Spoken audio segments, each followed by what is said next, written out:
रोज रोज जर तुम्हाला एक एक नाश्ता करून खाऊन कंटाळा आला असेल तर एक वाटी रव्यापासून इतका छान क्रिस्पी कुरकुरीत असा नाश्ता तुम्ही बनवू शकता। तर हा नाश्ता बनवायला एकदम सोपा आहे। कढईमध्ये 1 चमचा तेल तापत ठेवायचं, त्यामध्ये राई, जिरा, थोडंसं लाल तिखट, थोडी कोथिंबीर, चवीनुसार मीठ आणि 1 ग्लास पाणी टाकून ना छान उकळून घ्यायचं। पाणी उकळलं की याच्यामध्ये 1 वाटी बारीक रवा टाकायचा आणि याचा एक छानपैकी शिरा बनवायचा। जसं नॉर्मल आपण रवा बनवतो बघा, अगदी तसा बनवायचा रवा करून घ्यायचा।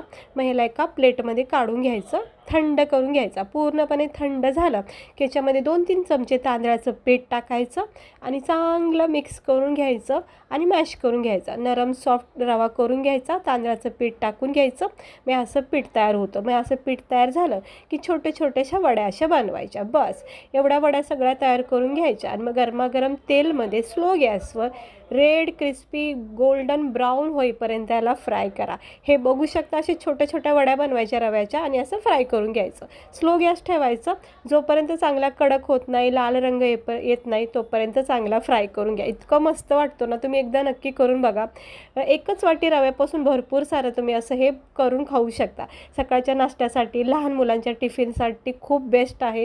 याच्यासोबत तुम्ही खोबऱ्याची चटणी, सांबार वगैरे जर घेतलं ना, अगदी मेंदूवड्यासारखं तुम्हाला याचं इतकी छान टेस्ट लागते। तर खूप भारी नाश्ता आहे। 1 वाटी रव्यापासून नक्की करून बघा। रोज रोज एक नाश्ता करून खायचा कंटाळा असेल तर हा नक्की ट्राय करा।